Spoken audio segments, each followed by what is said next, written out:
293 Code Podcast. Today's episode is digital self-harm. Obsessively reading your ex posts, hate comments, or old texts? Stop it. AI open up wounds like browser tabs and never close them. Digital self-harm is so powerful, but in a negative way. And Why what I you say mean by that? that is because, you think about it. Majority of us have TikTok accounts, Twitch, we have Facebook.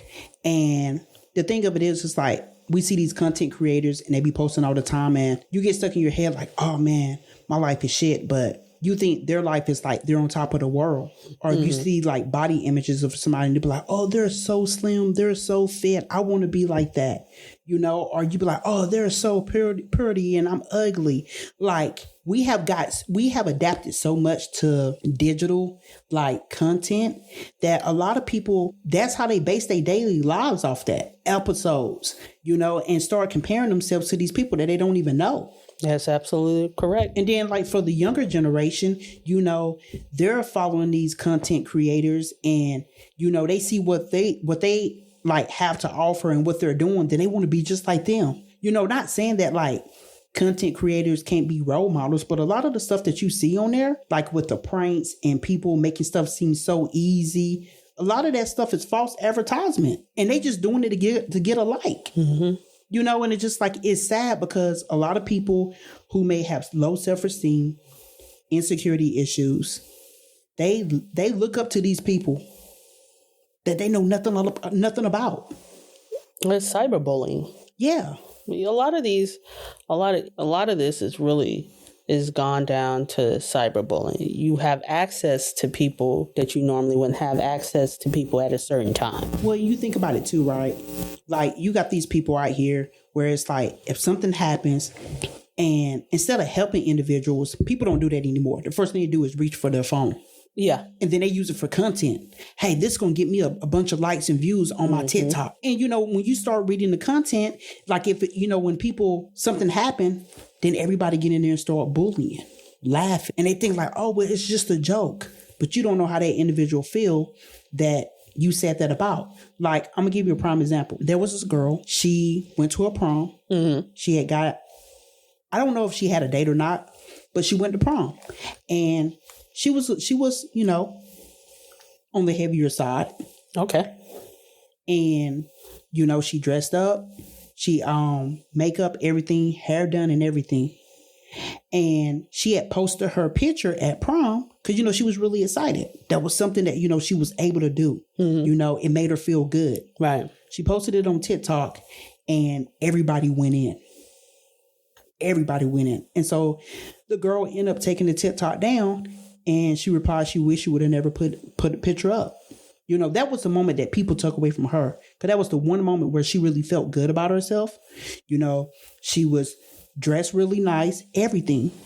But people really got on there and dogged her out, clowned her and everything for being overweight. Because, she was dark skinned, and people really bullied. I'm talking about even adults. Mm-hmm. And I was just this is really pathetic. This is a child, And it's just that the internet can be so mean. It is. And it's sad. It's really sad. Just I don't know if you've seen the other day, Justin Bieber, he went off on a paparazzi. And he was just this is my life, guys. It's I can't even go outside. I can't even go to the coffee shop to get my wife a coffee without somebody being in his face or speculating something is going in the tabloids when it's not even true. He was he was I'm a dad. I'm a family man now. I have a kid, a wife. Mm-hmm. He was I don't mind you guys. He was take your pictures if you need to take your pictures, but don't talk to me. Leave me alone. Mm-hmm. He's fed up. And, people in the thing, they were just oh, poor Justin, he's going through so much. Yeah, he's going through a lot, but nobody's giving him the respect and the privacy. Then, some people's well, this is his life. You need to deal with it. Do we really have to deal with it? Yeah, what he did was a job, a profession. He was a singer. But his private life should be his private life. The thing is, with people like that, people are you have to conflict pain on people so you can feel better about your life. And I feel like a lot of us are doing that because our life is fucked up and we don't want to be honest about it. Our life is so fucked up, or we're so fucked up people that we choose not to be honest. We'll rather go through somebody else's life and tell them how fucked up, or make up a story and say, this is how fucked up they really are. Yeah, so you don't have to look. Yeah, so you don't have to look at yourself and say, you know what, I'm really fucked up. That's the easiest way for people, right? Yeah. To do that. So if you go and looking at celebrities, they're humans. They're humans like us. Some of them don't like the attention. Some of them do. They really do. But then there you go. That's self-harm. Some of them will call paparazzi and say, hey, I'm going to be here. And that's to be, looking for some validation, or looking for to be on top again. And honestly, they go through it too. Because being a celebrity, like being an athlete, when you're on top of the world, is an addiction. It's an addiction. It's a curse. It's a curse. There's not, I'm going to be real with you. There's not like a lot of positivity you can find out of that. Like, you making somebody else's life feel better because like they look up to you, but that's about it. That's about it. That's really about it. In the beginning when you be like, oh, I'm making money. Money don't make happiness. It don't, but we live in a money pushing world where we feel like the more I make, the happier I get, right? But the more you make, you're looking for something else. Yeah, and you know what? The world is becoming into this digital kingdom. It is. Everything, like, everybody, the camera out, the phone. Oh, I gotta put this on social media. I gotta do that on social media. I gotta get my lights up. And sometimes it is self-harm, because some people who put up a lot of pictures a lot of time, it's like they're struggling. They're looking for validation because they're looking for somebody to tell them like, oh, you're pretty. Oh, I just love you. I love the way, because you giving them a false version of yourself. And I'm not saying that everybody does that.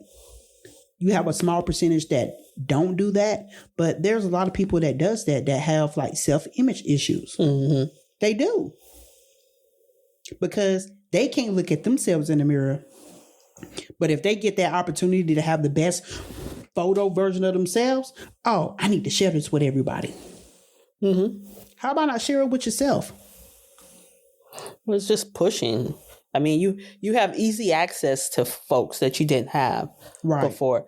You can see folks back then. You had magazines, right? Yep. You kept the magazines. Yep. And that's as far as it's going to get. You didn't have like really open doors, easy access to folks. So no, we didn't. You take, like, you had whoever your favorite person was. Right. And the magazine or the newspaper, you cut it out and you put it on your wall. You know what I'm saying? Well, you did. Hey, you know what I'm saying? If you have a picture, like a poster or whatever, you would literally tape it to your wall. Yeah, no, you're right. You know what I'm saying? Like, that was the closest you was going to get. And then you wouldn't see that person again unless they came on a commercial or your TV show. That's true. And we would watch that TV show because we didn't have like instant access to that person. The only time we had access is on TV, or they're doing the interview, or on the magazine. Yep. That is it. And then 9 times out of 10 in our generation, we try to become that person. Right. Like, for instance, I was a huge Michael Jordan fan, still am. But you know what I'm saying? Like, when it came on TV, remember back then, the WGN, that what it was. It was the Chicago station. Because, they played a lot of the Bull games. Yeah. You know what I'm saying? Hey, I'm there glued in, But then when I went outside, I'm trying to do moves Michael Jordan did. That was the most I could get. That was the closest I could get to Michael Jordan, was through the TV screen. You know what I'm saying? But I looked at him as an idol. But that's how far that went. Like, if we had digital back then, it probably would have been to the point of, hey, watching every move, content, following this person. But now it has gotten so to the extreme where it's like, it's ridiculous, where people are literally like mimicking people that they idolize. Really, at the end of the day, those people you probably shouldn't be, you know, because back then we had, I wouldn't say heroes, mentors, right? No, I would say heroes because because I mean, you think about it. In our generation, y'all, we're not that old. Just someone put it out there. We're not old, but you know what I'm saying? Like, hey, you think about it, right? In our generation, the reason why I say heroes is because like we even had cartoon characters that we looked up as heroes. Come on now. Come on. You might want to elaborate on that one. Like you didn't, you know what I'm saying? Like Wonder Woman, Batman, Superman. Come on. Yeah. Okay. Yeah. You know what I'm saying? So it was just like Thundercats. Come on now. Yeah. When that stuff would come on, hey, we was in the house glued to the TV. Yeah. And we would mimic like cartoon characters. The Power Rangers. You know what I'm saying? He-Man. Mm-hmm. She-Ra. Yeah. Now, I ain't going back too far because then y'all be trying to guess my age.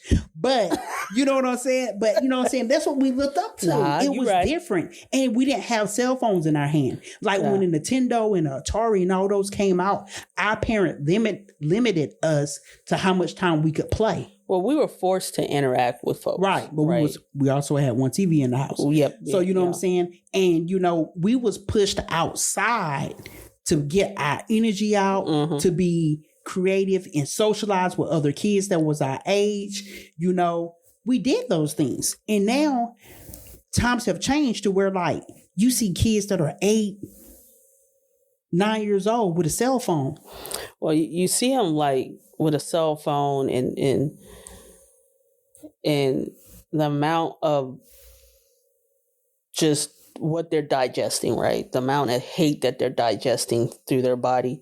We didn't grow up like we knew folks hated certain groups. We knew folks didn't like what you do or whatnot. They wasn't in our face, so they didn't have easy access to us, right? Right. We could care less because we go outside. We don't see them motherfuckers no more. That's true. Right? Now, I feel bad for kids. You get bullied at school. You have to deal with your bully at school, but then you go home. You don't have time to decompress or be like, man, fuck that. You look up on your online and automatically you see, oh, this person that spreads like lies about you like far and beyond. No, so you have easy access to that person. That bully has easy access to you. And another thing is too, what digital self-harm do also is even with the little kids growing up, a lot of parents will be like, oh, I can't deal with you right now. Here's the tablet. Mm-hmm. Here's my phone. And have the kids just glued in. And then what happens is kids start idolizing straight up like, oh, like this is how it's supposed to be. It's supposed to be fun. I want this little toy. And it's just like, so you don't want to take the time out to teach your child like, hey, this is discipline. You're not going to be acting out because you didn't get what you want. Yeah, right. Like tablet time have to be earned. Right. The tablet time have to have a time limit.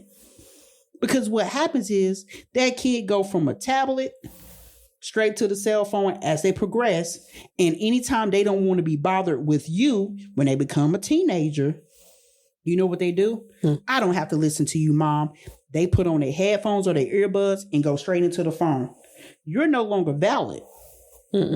Because sometimes people use the digital content to disassociate from life. And we don't realize the harm in it. Like when we, like another example.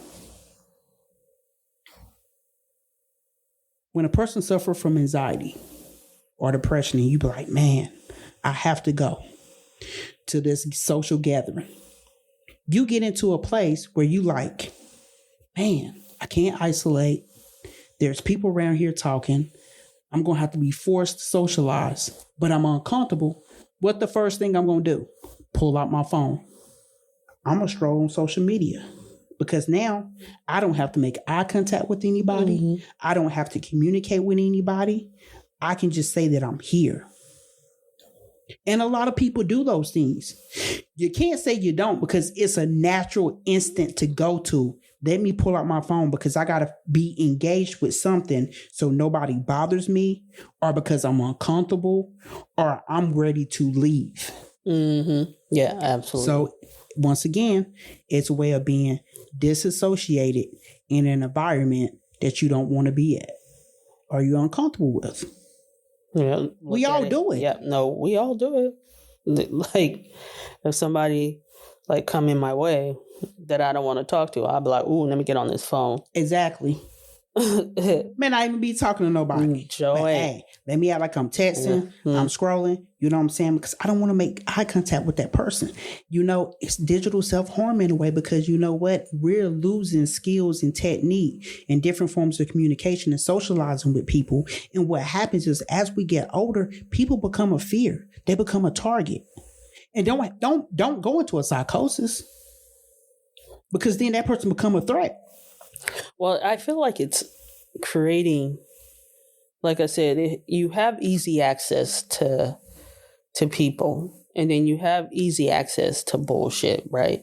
Yeah. Now, I'm not saying, you got to figure out how digital can work for you in a way that is not self-harming. A lot of times, especially during this decade where you're constantly getting hate. Right. Constantly getting stuff shoved down your throat. You're constantly seeing, it's like clickbait. So you click, and your mind's getting used to seeing someone get shot. Your mind's getting used to seeing someone being a Karen. You're getting used to, and I'm pretty sure they want us to get used to someone who spills hate and keep talking about what they're going to do to folks. Right. So if you keep getting used to that, what happens? You become numb. Yeah. It's a clickbait. You become numb. I mean, it's like any other. You get put in a smack of war at an early age, and it goes on and on. You become immune to it. You get used to it. I feel like, I've said this a lot, but I feel like, in a healthy way, like everybody know I love camping. That's my go-to. You can get me out in the mountains. Hey, I can stay out there for months. That's just my reality because I feel like it's peaceful and you know what? You can interact with nature to a whole different level. But, when I told everybody, I was like, hey, we need to do a camping trip. The first thing people was like, hey, we're going to have cell phone reception. What we need that for? We don't need it. Like, you will have the best time of your life. Hey, I found some spots where you be by some running water. But here's the thing. People got to deal with themselves, though. Yeah, but people done got so immune to where you need electronic. You really don't. Like, let's have open dialogue. Let's go hiking. Let's see what we can find. Mm-hmm. You know what I'm saying? Let's embrace nature. Like, look, man, we got a lot of people that struggle, that hate the self-hate. Self-hate is regardless of what culture you come from or background you come from. You're taught at an early age, especially if you live in America, self-hate. Self-hate drives and it feeds people in a way that is really, people can say, I'm hungry, but what are you hungry for? What are you hungry for? That's a good one. Because you can eat meat, you can eat a good, healthy meal. Right. A really good meal all day, but you're still going to be hungry because you're unfulfilled. So you look for something to pick at. You look for something to talk about. You look for something to see why you're inadequate. Yeah. Why you don't fit our narrative. Why you don't fit their narrative. So it's self-hate is we're growing up, like you said, we're caught up in this digital world. Well, we don't have to think about being kind and being human. Right. Right. So I was just like, I'm spewing all this. Oh, it's self-hate. Oh, and even when you turn on your TV is considered digital. Yeah.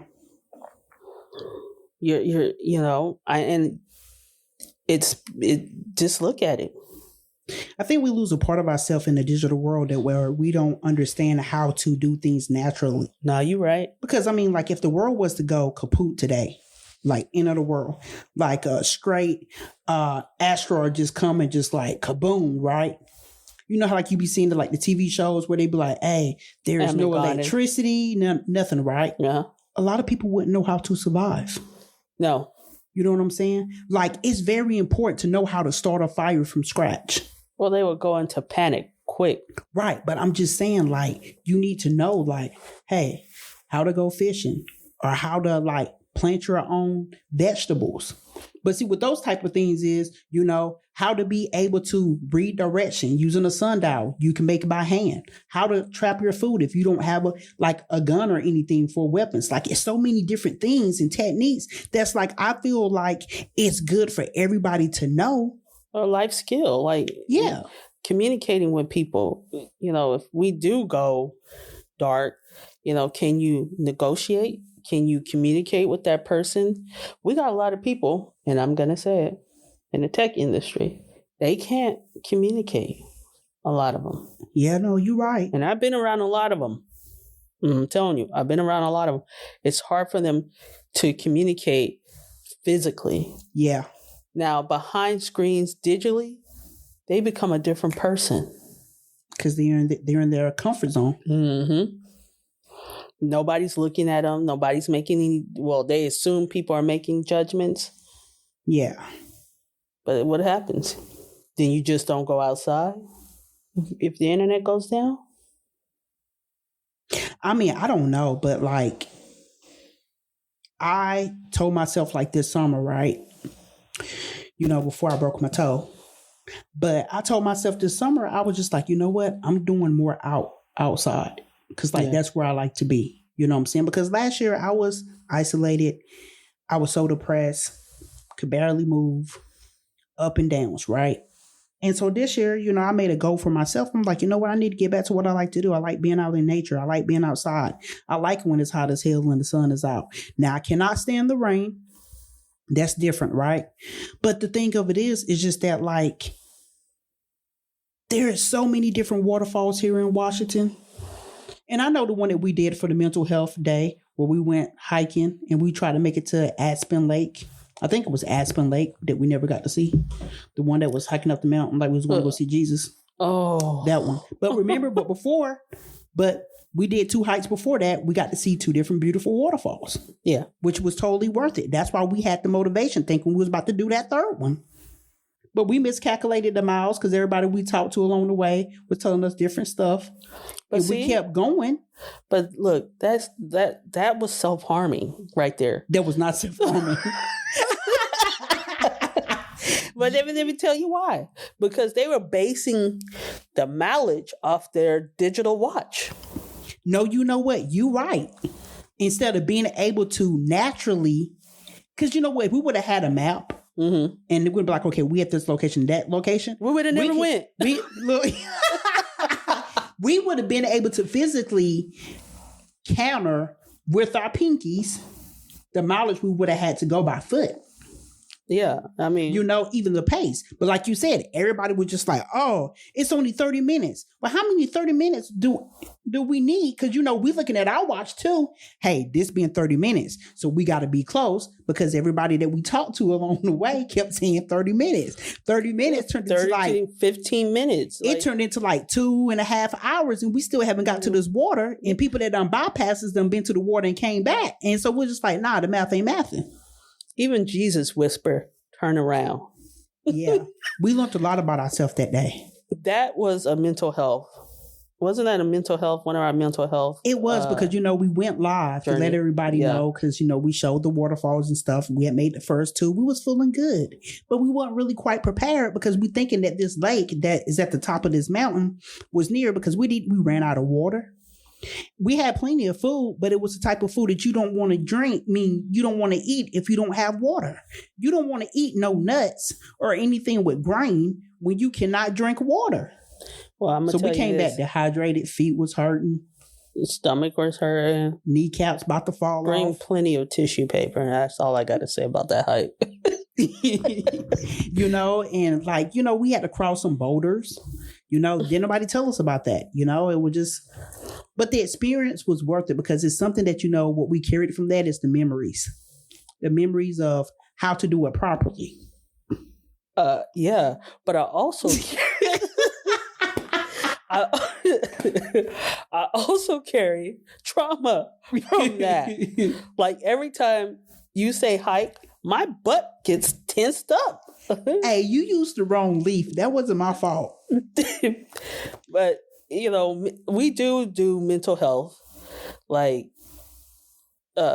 trips, and see, okay, is this going to work for my mental, and how? So we'll eventually do that again on a couple of trips that we're taking, and let you see how's that working for our mental, and we'll go live with it and be honest with it.